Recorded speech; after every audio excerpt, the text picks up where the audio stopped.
नमो भगवते वासुदेवाय। आप सभी भगवत प्रेमियों का मेरे YouTube चैनल भक्ति रसामृत में हार्दिक स्वागत अभिनंदन है।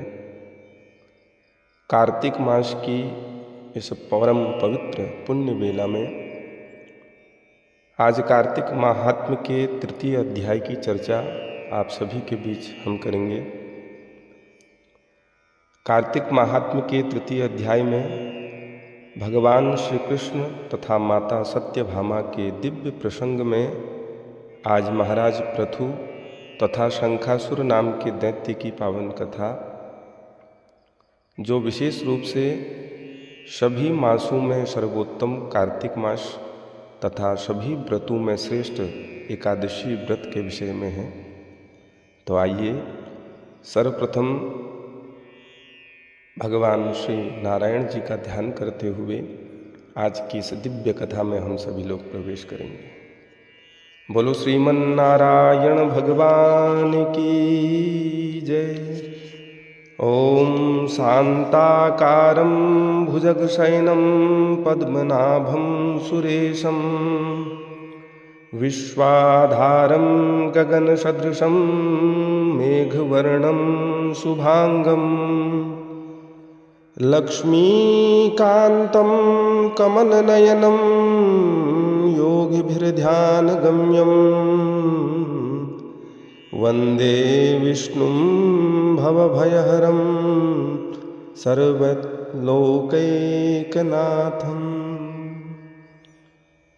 श्रीविष्णवे नमः। अथ तृतीयोऽध्यायः। श्रीसत्योवाच सर्वेऽपि कालावयवा तव कालस्वरूपिणः मासानां तु कथं नाथ समासः कार्तिको वरः।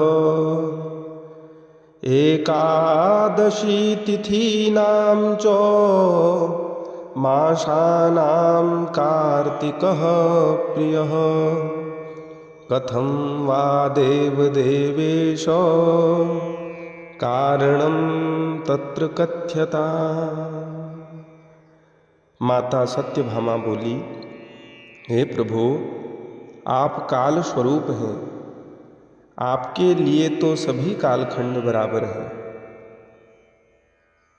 फिर कार्तिक ही मासों में कैसे श्रेष्ठ माना गया? आखिर सब तिथियों में एकादशी तथा सब मासों में कार्तिक मास ही आपको प्रिय क्यों है? हे देवाधिदेव, इसका कारण क्या है? कृपया बतलाइए। श्री कृष्ण उवाच साधु पृष्टस्त्वया कान्ते शृणुष्वेकाग्रमानसा पृथुर्वैन्यस्य संवादं महर्षेर्नारदस्य च। एवमेव पुरा पृष्टो नारदः पृथुना प्रिये उवाच कार्तिकाधिक्य कारणं सर्वविन्मुनिः। भगवान श्री कृष्णचंद्र कहते हैं, हे प्रिय, तुमने बहुत श्रेष्ठ प्रश्न किया है। इस विषय में मैं महाराज वेणु के पुत्र पृथु का वृत्तांत कहता हूँ। एकाग्र मन से सुनिए। पूर्व समय में एक बार देवर्षि नारद से यह राजा पृथु ने पूछा था और सर्वज्ञ नारद ने कार्तिक मास की महिमा बतलाई थी।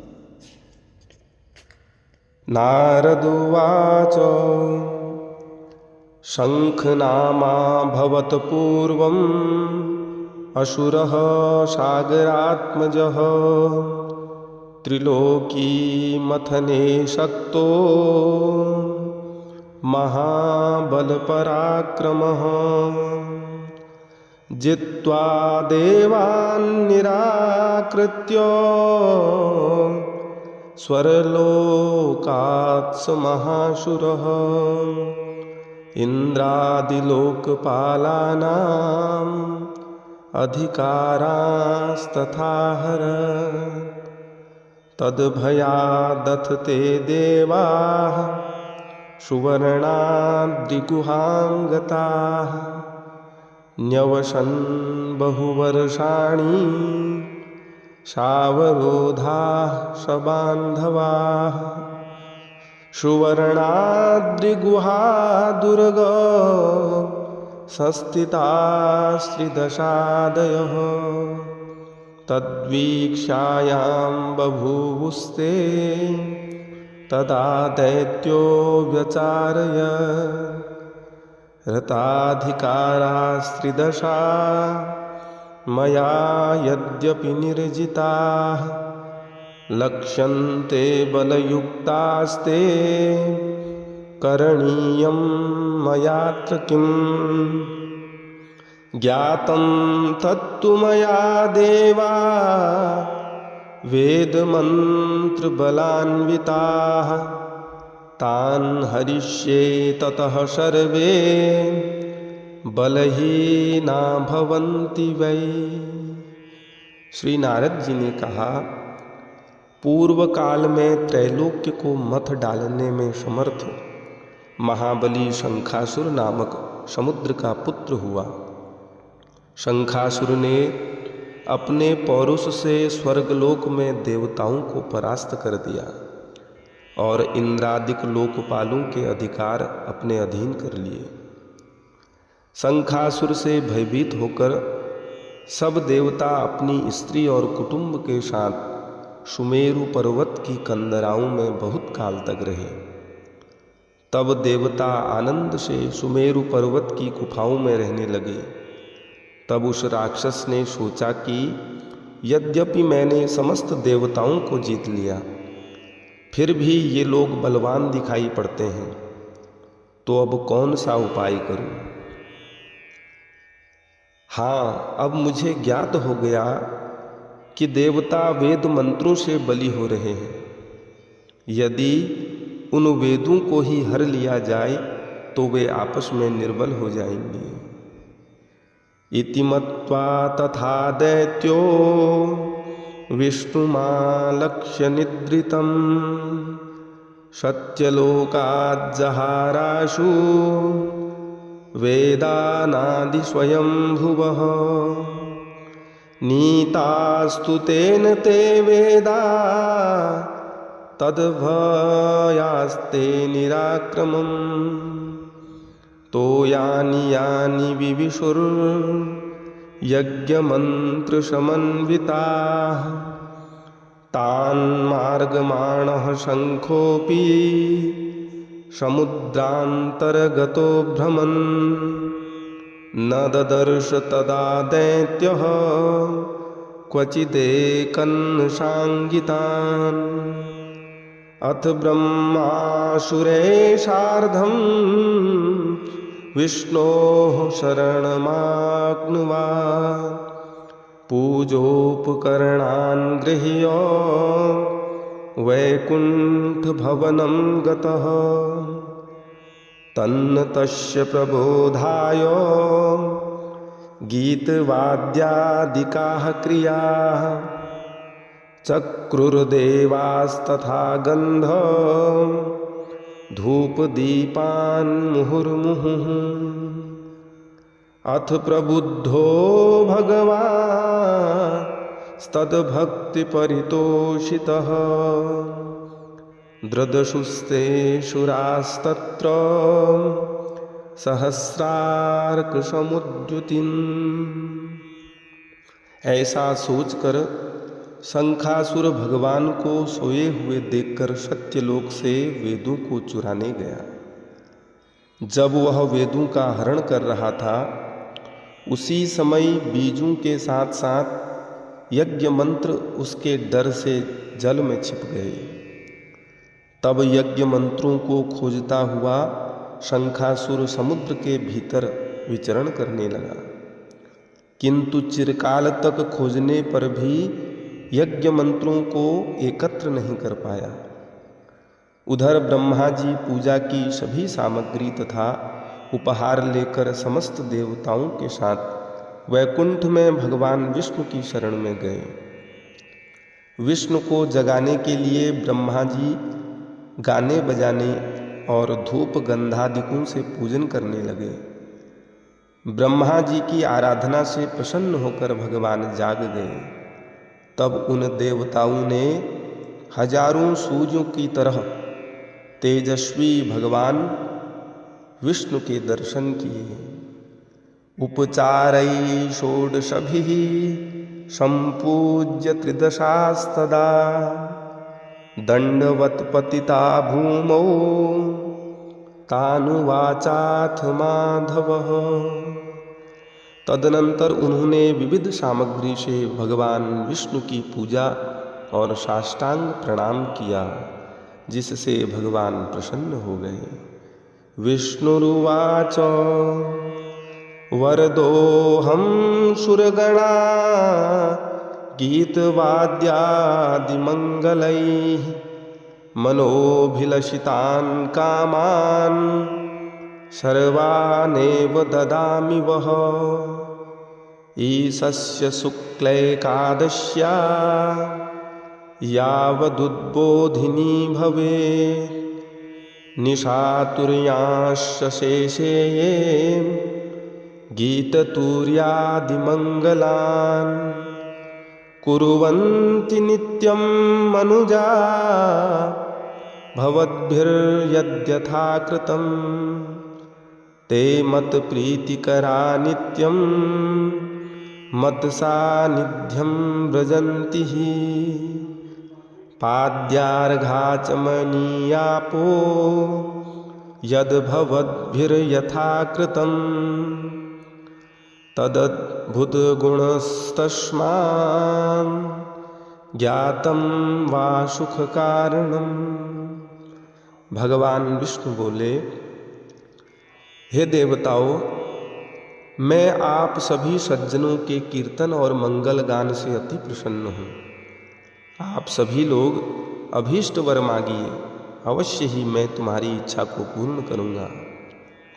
इस प्रकार शुक्ल पक्ष की एकादशी तिथि से हरि प्रबोधिनी एकादशी तक जो प्राणी ब्रह्म मुहूर्त में आप लोगों की भांति कीर्तन तथा मंगल गान करेंगे, वे सभी मेरे परम प्रिय होंगे और सदा मेरे समीप निवास करेंगे।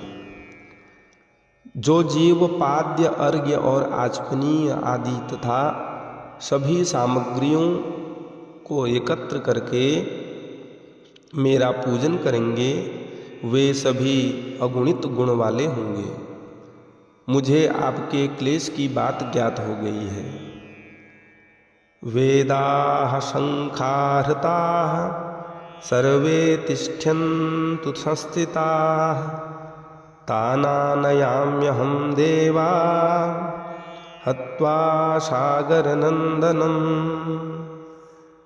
अद्य प्रभृति वेदास्तु मन्त्रबीजमखान्विताः प्रत्यब्दं कार्तिके मासी विश्रमन्त्यप्सु सर्वदा।